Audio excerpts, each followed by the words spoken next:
የጤና ሚኒስትር ዶክተር መቅደስ ዳባ ለቃለ መጠይቅ ፈቃደኛ ስለሆኑልኝ እጅግ አድርጌ አመሰግናለሁ። እኔም እጅግ አድርጌ አመሰግናለሁ። 76ኛው የዓለም ጤና ድርጅት የአፍሪካ ቀጠናዊ ስብሰባ በኢትዮጵያ በአዲስ አበባ መካሄዱ ምን አንድምታ አለው? አያይዘውም ይህ ለኢትዮጵያ ምን አበርክቶ እንዳለው ያንሱልን። ለኢትዮጵያ በጣም ትልቅ ፋይዳ ነው ያለው። በተለይ ደግሞ ስንመለከት በባለፉት አመታት በየ10 አመቱ በሚገርም ሁኔታ ነው እንዳጋጣሚ ነው ይሄ ሆነው ግን ብዙ ሀገሮች ይወዳደራሉ በዚህ ጉባኤ ላይ እናድርግ ብለው እንግዲህ በባለፉት 10 አመታት አድርገን አናቅም ነበር። ስለዚህ ለመጀመሪያ ጊዜ ነው እንጂ እንግዲህ በመደመር መንግስት ይህንን ጉባኤ እዚህ ያደረግን ያለ ነው። ስለዚህ ኢትዮጵያ ውስጥ እየተሰሩ ያሉ በተለይ ከኮቪድ በኋላ በቅርብ ጊዜም ደግሞ ማርበርግን ከህዝባችን ጋር ሆነን በጋራ የተከላከልንበት ያከምንበት ጊዜ ላይ ነው ያለ ነው። እዚሁ ደግሞ አሁን በምንነጋገርበት ጊዜ አህጉራችን ላይ የኢቦላ ወረርሽኝ ተከስቷል። ስለዚህ በዚህ ጊዜ ኢትዮጵያ ምን እያደረገች ነው፣ ከዚህ በፊት ከነበሩ ልምዶቿ አልቃ እየሰራች ያለችው ነገር ምንድነው የሚለውን በጋራ ለማየት እድል ይሰጠናል። በተለይ ደግሞ ከ1000 በላይ የሚሆኑ እንግዶች በመጀመሪያው ቀን ራሱ ገብተዋል። ከ40 በላይ የሚሆኑ ሚኒስትሮችም ገብተዋል፣ የጤና ሚኒስትሮች። ያ ደግሞ ምን ያደርግልናል? አንደኛ በቀጥታ በቱሪዝሙም ላይ የራሱ የሆነ ጥቅምና ፋይዳ አለው። ከግድግዳው ውስጥ የምናደርጋቸው ንግግሮች ውጪ በኢትዮጵያ ውስጥ እየተሰሩ ያሉ ነገሮች በተለይ ከአየር ንብረት አጠባበቅ ከክላይሜት ቼንጅ ጋር የሚመጡ የበሽታ መከላከል ስራዎችን ምን ያህል በተግባር መቀየር እንደሚቻል ብዙዎቹ አይተው ምስክርነት የሰጡበት ነው። ስለዚህ በጣም ብዙ ፋይዳ አለው። አንደኛ እኛም የሰራናቸውን ነገሮች በጤናም ከጤና ውጪም እየተሰሩ ያሉ ስራዎችን ለማሳየት እድል ይሰጠናል። እኛም ደግሞ ከነሱ እኛው አገር ላይ እኛው ከተማ ላይ ሆኖ ደግሞ በሚሳተፉበት ጊዜ የሚነግሩንን የሚሰጡንን መረጃዎች ከነሱ ለማግኘት እድል ይሰጠናል። መልካም። ኢትዮጵያ እንግዲህ የገነባችው ያለው የጤና ስርዓት እንደ ቀጠና ለምስራቅ አፍሪካ እንደ አህጉር ደግሞ ለአህጉሪቱ ለአፍሪካ በጤናው ዘርፍ የኢትዮጵያ የመሪነት ሚና ምንድነው ማለት ይቻላል? በአህጉራችን እንግዲህ የጤና ዲፕሎማሲ ላይ ኢትዮጵያ በጣም ትልቅ ሚና ነው የምትጫወተው። እንግዲህ በዓለም ጤና ድርጅት ብቻ ብንመለከት እንኳን ከኮቪድ በኋላ ትልልቅ አጀንዳዎች ተነስተው ነበረ። አንደኛው እንግዲህ የኢንተርናሽናል ሄልዝ ሬጉሌሽን ነው የምንለው የዓለም አቀፍ የጤና የህግ ማዕቀፉ ምን ይምሰል የሚል ትልቅ ውይይት ይደረግ ነበረ። እንግዲህ እዛ ላይ የአፍሪካ ሀገሮችን በማስተባበር የአፍሪካን ድምጽ ይዛ ታስተባበር የነበረችው ኢትዮጵያ ናት። በተለይ ከኮቪድ በፊት የምንመለከተው የሀገርን ምርት በተለይ በጣም ኢምፖርታንት የሚባሉ አስፈላጊ የሚባሉ መድኃኒቶችን ሀገራችን ውስጥ ብቻ ሳይሆን ሀገራችንም አታመርትም ነበር።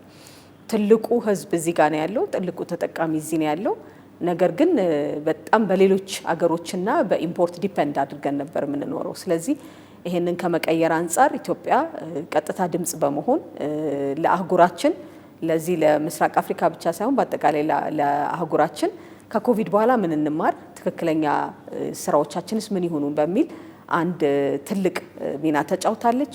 ከዛ በተጨማሪም በተለይ ደግሞ በጎረቤቶች መካከል የሚደረግ የበሽታ ቅኝት ምላሽ ቀድሞ መከላከል ላይ በጋራ እንድንሰራ ሁል ጊዜ ትልቁ ሚና እንጫወታለን።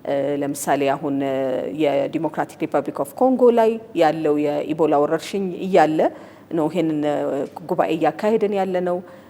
በእያንዳንዱ ቦርደሮቻችን ላይ ስክሪኒንጎች እንሰራለን፣ የቅድመ መለየት ስራ ማለት ነው።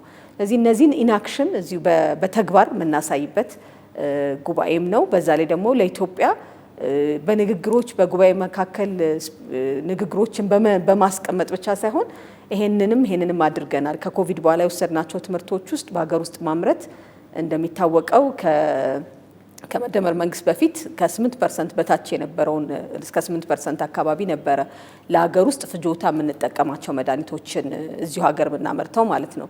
ከዚህ ምሳሌ ትምህርት በመውሰድ ግን ለአህጉሩም ምሳሌ በመሆን አሁን ከ44% በላይ የሆነውን ራሳችን አምርተን እዚሁ መጠቀም ጀምረናል። ፐርሰንቱ በጣም እየጨመረ ነው ያለው። አሁንም ያለው የመንግስት ብቻ ሳይሆን መንግስትና በግል መካከል የሚደረጉ ስራዎች መጠንከር አለባቸውም የሚለውን ለአህጉሩ ምሳሌ በመሆን እየሰራን ነው። የኢትዮጵያ መድኃኒት አቅርቦት አገልግሎታችን በዚህ በባለፈው ሳምንት ውስጥም በአፍሪካ የዚህ የመድኃኒት አቅርቦት አገልግሎት የጎል ሽልማቱን አግኝቷል። እንዲሁም ደግሞ ለአፍሪካ ሌላ በጣም የምንጨምረው እየሰራንም ያለነው የዲጂታል ጤና ላይ ነው። እንግዲህ ክቡር ጠቅላይ ሚኒስትር ዶክተር አብይ አህመድ እንደምታውቁት የአፍሪካ የዲጂታል ሄልዝ ሻምፒዮን ናቸው። ስለዚህ ባለፈው የአፍሪካ መሪዎች ጉባኤ ላይ ይህ ስራቸው ጸድቆ ለተለያዩ የአፍሪካ ሀገሮችም በጤና የዲጂታል ሄልዝ ላይ የኢትዮጵያን ተሞክሮች እንድናሳይ ተመልካች ሳይሆን ቁጭ ብለን በጠረጴዛዎቹ ላይ የኢትዮጵያንም የአህጉራችንንም ድምፅ እያሰማን እንደገና ደግሞ የእኛንም ሀሳብ በዘላቂነት በሉዓላዊነት ላይ የተመሰረተ የጤና ስርዓት እንዲኖር እየሰራን ነው የምንገኘው።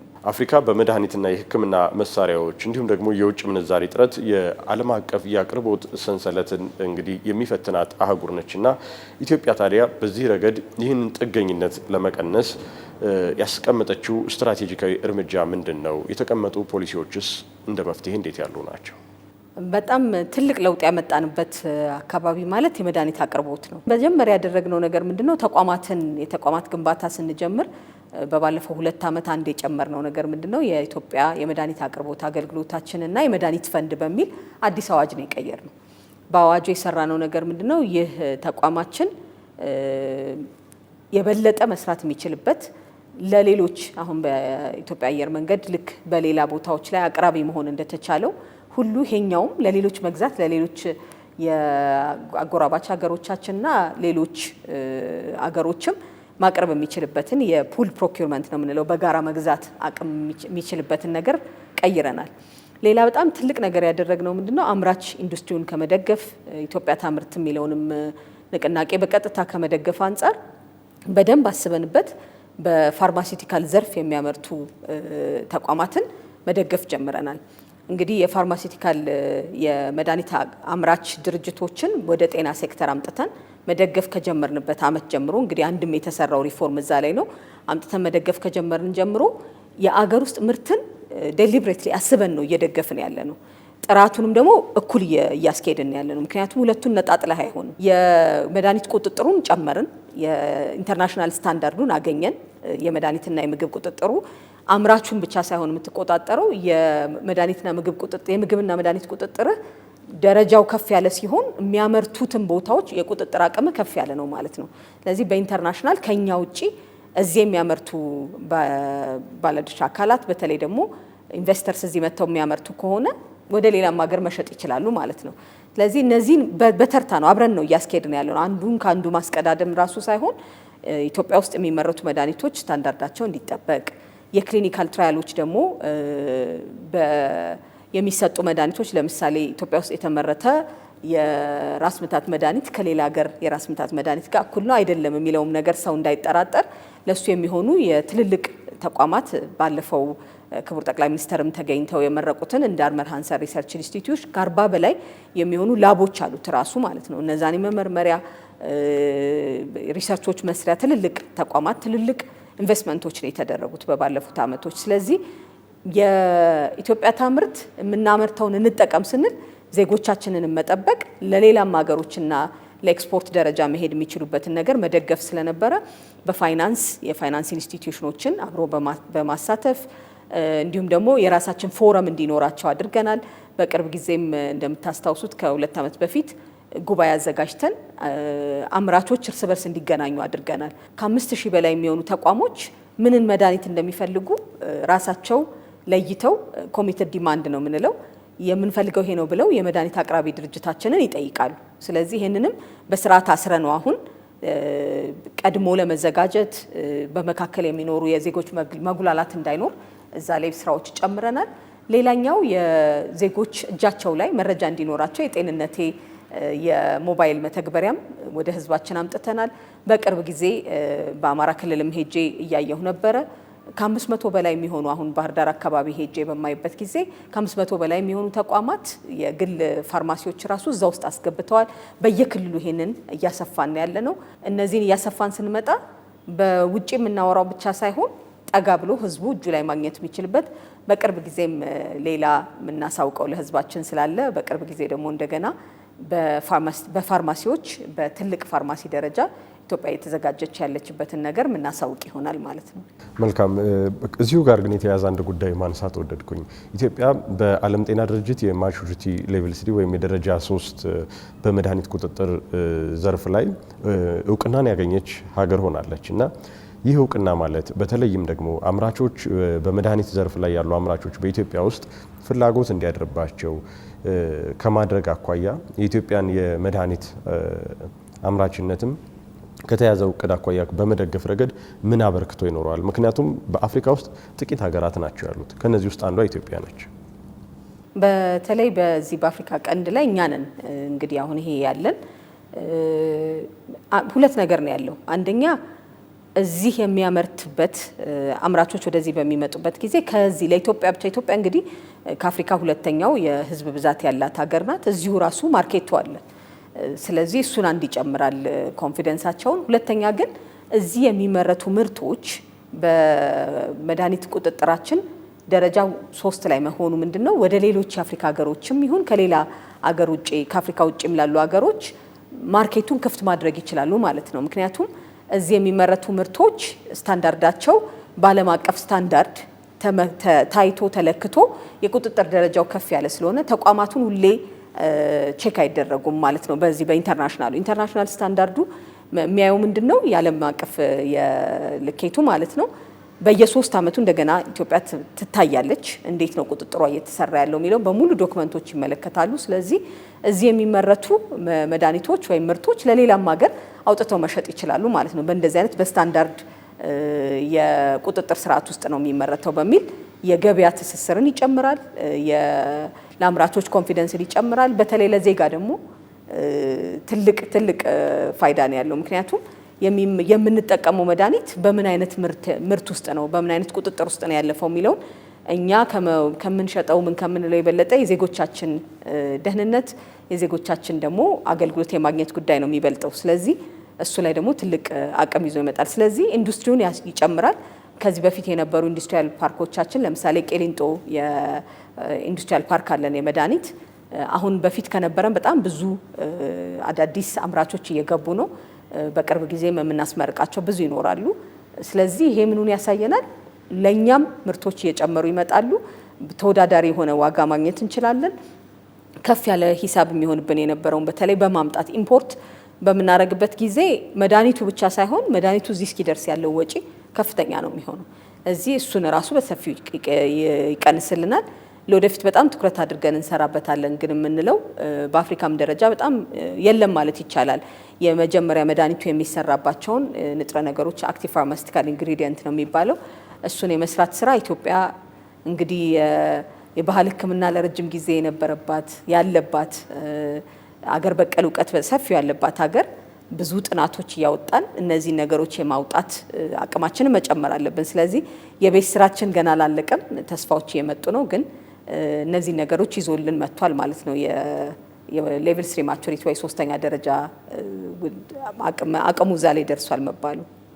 በቅርቡ እንግዲህ ተከስቶ የነበረው የማርበርግ ቫይረስ ኢትዮጵያ የተቆጣጠረችበት መንገድ ምላሽ የሰጠችበትን መንገድ በዓለም አቀፍ ደረጃ እውቅና ያገኘ ጉዳይ ሆኖ እናየዋለን እና የድንገተኛ ጤና አደጋዎችና ተላላፊ የሆኑ ወረርሽኞችም ሲከሰቱ ምላሽ የመስጠት ዝግጁነታችን እንደ ሀገር በምን ደረጃ ላይ ነው?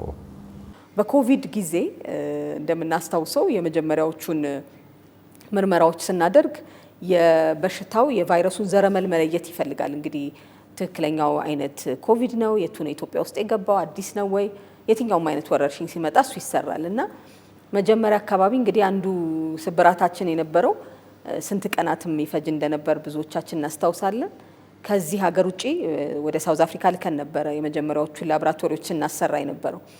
ከዛ ትምህርት በመውሰድ እንግዲህ የነበሩንን ጫናዎች እንደ መነሻ እንደ አቅም ማጎልበቻ አድርገን የወሰድ ነው። ስለዚህ አሁን ከ32 በላይ የሚሆኑ በየክልሉ ያሉ ላቦራቶሪዎች እኛም ጋር እዚሁ ያሉ ላቦራቶሪዎች ኦልሞስት በክልሎች 2 ምናምን ያሉባቸው ቦታዎች አሉን፣ እንደ ቦታው ስፋት ማለት ነው። እነዚህም በሰፊው ጨምረናል። እንግዲህ ማርበርግ በመጣ ጊዜ ራሳችን የበሽታውን ዘረመል መለየት ወደ ሌላ ሀገር መሄድ አላስፈለገንም። ራሳችን ለይተን እኛው ባሳወቅነው ዓለም ተቀብሎት የዓለም ጤና ድርጅትም ዓለም አቀፍ ድርጅቶችም ያንኑ ተቀብለው ነው ሪፖርቶቻችንን ሲከታተሉ የነበረው። በቅርብ ጊዜም አሁን ለድንገተኛ በሽታዎች ምላሽ ኢትዮጵያ ያላትን ስታንዳርድ እየታየች ነው ያለችው። ልክ የምግብና መድኃኒት ቁጥጥሩን ስታንዳርድ እንዳገኘ ነው። በእርግጠኝነት እሱንም ደግሞ በቅርብ ጊዜ የምናሳውቅ ይሆናል። ምክንያቱም በዓለም አቀፍ ስታንዳርድ የድንገተኛ ምላሻችን ያለበት ስታንዳርድና በተለይ ድንገተኛ ነገሮች በሚኖሩ ጊዜ ለእኛ ብቻ ሳይሆን ለሌሎች ሀገሮች ወጥተን የምንሰራባቸውን የኢቫሉዌሽን እየጨረስን ያለ ነው። ሴክተሩ ብቻውን የሚሰራው ስራ የለም። በዚህ አጋጣሚም ይህንን ማድረግ የቻለው ህዝባችን ስለደገፈን ሁሉም ባለድርሻ አካላት አግዞን ስለነበረ በድጋሚ በራሴም በጤና ሚኒስቴርም ስም ማመስገን ፈልጋለሁ። በተለይም እንግዲህ በቅርብ ጊዜያት ወዲህ ኢትዮጵያ አንዱ ትኩረት ሰጥታ እየሰራች ያለችው በተለይ ከሀገራዊ ለውጥ ወዲህ በዋናነት ሊጠቀስ የሚችለው ዲጂታላይዜሽን ነውና ዲጂታል የጤና ስርዓት ግንባታው ብዙ ሰዎች ምናልባት በፋብሪካዎች ወይም ደግሞ በኢንጂነሪንግ ዘርፎች ላይ ሊያስቡት ይችላሉ። በሕክምና ተቋማት ላይ በተጨባጭ አገልግሎትን ተደራሽ ከማድረግ የአገልግሎት አሰጣጥንም ከማቀላጠፍ አኳያ ምን አበርክቶ አለው? ምን ውጤት እያገኘንበት ነው ማለት እንችላለን? ጤና ሲስተም ውስጥ ከሌሎች እንደውም በጣም ጠንከር ብሎ የነበረው ነገር ምንድነው? መረጃዎች ከወረዳ ጀምሮ ይሰበሰባሉ። ያ የወረዳ መረጃዎቻችንን በወር ቀምረን ምን ላይ ነው ያለ ነው ብለን እንመለከታለን። አሁን ደግሞ በቀን ማግኘት የምንችልበትን አቅም ያግዘናል። ያ ደግሞ ለህብረተሰባችን ቶሎ አገልግሎት ለመስጠት ተአማኒ የሆነ ነገርም ለማምጣት ያግዘናል። ስለዚህ አንዱ ትልቅ የመጣ ለውጥ እሱ ነው። ሌላኛው ደግሞ የዲኤችአይስቱ የምንለው አለ፣ የጤና መረጃ ቋቱ ነው። እንግዲህ ይሄ ዋና የሚባሉ አገልግሎቶችን ምን ያህል ዜጋ ያገኛል፣ እነዛ ደግሞ በየት ቦታዎች ላይ እኩል ያልሆኑ ግብአትና የጤና አገልግሎቱ ያልተመጣጠነ ነው የሚለውን እየለየንበት ነው። ከዛ በተጨማሪ ደግሞ በአገልግሎት ሰጪ በኩልም የራሱ የሆነ ሚና አለው። ምክንያቱም በተለይ የጤና ኤክስቴንሽን ሰራተኞቻችን የመጀመሪያ ደረጃ ጤና ክብካቤ ላይ ያሉ ሰዎች ባሉበት ቦታ ሆነው እዛው መሰልጠን የሚችሉበትን የመተግበሪያዎች በታብሌቶቻቸው ላይ ያደረግን ነው። ከ30 ሚሊዮን በላይ የሚሆኑ ዜጎቻችንን መረጃዎች ያገኛሉ እነሱ እዛው ባሉበት ማለት ነው። ይሄንን መጨመር አለብን። ያው የህዝባችን ቁጥር አንጻር ገና 1/4ኛም አልደረስንም ማለት ነው። ስለዚህ በዚህ ሳንዘናጋ በሚቀጥሉት ዓመታት እስከ 2030 ያሉንን የጤና ተቋማት የቅድሚያ አድርገን ዲጂታላይዜሽን ወደ ፉል ዲጂታላይዜሽን የማስገባት ስራዎችን ትኩረት አድርገን እንሰራለን። እነዚህ ስራዎችን ተመልክቶ ኢትዮጵያን የሜዲካል ቱሪዝም ወይም ደግሞ የጤና ቱሪዝም ሀብ ለማድረግ ምን ያክል እየተሰራበት ነው ያለው? በዚህ ረገድ ያለን ተስፋ እንዴት ያለ ነው? ተደራሽነት ላይ ነበር እስከዛሬ በጣም ትልቁ ትኩረታችን የነበረው። እሱም የበለጠ መጨመር አለበት። ነገር ግን የሜዲካል ቱሪዝም ለመሆን ደግሞ ምንም ማይሳናት አቅሙም ያላት መዲናችን ደግሞ በመንግስት ራሱ አዳዲስ ሆስፒታሎች በዚህ በአዲስ አበባ ራሱ የተጨመሩ ነው ያሉት። በቅርብ ጊዜ ከተመረቀው ከላፍቶ ሆስፒታል በተጨማሪ ሌሎች አዳዲሶች በቅርብ ጊዜም የሚጨመሩ አሉ። እንደገና ደግሞ በግልም በጣም ብዙ ተቋማት አሁን እየጨመሩ ነው ያሉት። አሁን ደግሞ ከሌሎች አገሮችም ከዚህ በፊት ለምሳሌ ሰዎች ከዚህ ወደ ህንድ ወደ ተለያዩ አገሮች ሄዱ ነበር። እዛ የነበሩት ሆስፒታሎች ራሳቸው መጥተው እዚህ ስራዎችን ጀምረዋል። እነሱ ደግሞ ሲያልቁ የበለጠ ከፍ የሚል ነገር ይኖረዋል። መንግስትም ሰፊ ትኩረት ሰጥቶ አሁን ለሜዲካል ቱሪዝም ኳተርነሪ ሆስፒታሎችን እየሰራን ነው ያለ ነው። ጥሩ ምሳሌ የሚሆነው ለምሳሌ የጳውሎስ ሆስፒታል ነው። ጳውሎስ ሆስፒታል ላይ እስከዛሬ ድረስ በካንሰር ሕክምና እንደምናውቀው ጥቁር አንበሳ ላይ ነበረ ለረጅም ጊዜ በአንድ ሆስፒታል ውስጥ ብቻ ነበረ የጨረር ሕክምና የምንሰጠው። አሁን በሀገር ደረጃ ወደ 5 ተቋማት ላይ አስፋፍተናል። የበለጠ መጨመር ያስፈልጋል። በቅዱስ ጳውሎስ ያለው ሴንተራችን ሙሉ ሲሟላለት እሱ ብቻውን 5 ይኖረዋል። እሱ ብቻውን ማለት ነው። አንዱ ኤግዛምፕል እንዲሆን ነው። ሌሎች እንግዲህ በተለይ የንቅለ ተከላ የተለያዩ የልብ ሕክምና ብዙ ነገሮችን የማስፋፋት ስራ በጣም በሰፊው የተሰራ ነው። ስታንዳርዶች ሆስፒታሎቹ ከፍ እያሉ ሲመጡ ባለሙያዎቻችንን ለኢንተርናሽናል ስታንዳርድ በሚሆኑበት ደረጃ ባለሙያዎችን የማሰልጠንም ስራ በጋራ አብሮ እያስኬድን ያለ ነው። ስለዚህ የሜዲካል ቱሪዝም ሀብ የመሆን ስራችን ተጠናክሮ የሚቀጥል የትልቅ የትኩረት አቅጣጫችንም እንደሆነ በዚሁ መግለጽ እፈልጋለሁ። እንደ ማጠቃለያ ይህ እንግዲህ 76ኛው የዓለም ጤና ድርጅት የአፍሪካ ቀጠና ስብሰባ ማደማደሚያ ወይም ደግሞ ከዚህ ጉባኤ ምን ውጤት ይጠበቃል ማለት እንችላለን? ከዚህ ጉባኤ የምንጠብቀው አንደኛ አህጉራችን በጋራ ሆና የጋራ ድምጽ የምታወጣበት የጋራ የምንሰራባቸውን ነገሮች የምናስቀምጥበት ነው። ቅድም ባልኳቸው ነገሮች ሁሉ ላይ በጋራ ተባብረን አንድ እጅ ብቻውን አያጨበጭብም። በጋራ ሆነን ስንሰራ ግን ትክክለኛ የአፍሪካን ጥያቄዎች በሁሉም መድረክ ላይ ለማውጣት ያግዘናል። ስለዚህ ባልናቸው ነገሮች ላይ ሁሉ በሽታን በመከላከል አክሞ በማዳን ፖሊሲያችን ላይ በጤና ሴክተር እንዳስቀመጥ ነው ከሁሉም ጋር ተባብረን የምንሰራበትን ነገር የምንጨምርበት ይሆናል። ስለዚህ ከዚህ የጀመረ የሚቀጥለው ጉባኤ እስኪደረግ ድረስ በአፍሪካ ያሉትን የጤና አጀንዳዎች በጋራ የምትይዝ የምታቀርብ የምትመራም ስለሚሆን ይሄንን እድል በመጠቀም የኛንም የአህጉራችንንም በጤናው ዘርፍ የሚያስፈልጉትን ነገሮች እያቀረብን የሀሳብ መስጠት ብቻ ሳይሆን ተጠቃሚ መሆን ያለብን ነገሮች አስጠብቀንበት የምንወጣ ይሆናል ማለት ነው። የጤና ሚኒስትር ዶክተር መቅደስ ዳባ ስለ ጊዜው እጅግ አድርጌ አመሰግናለሁ።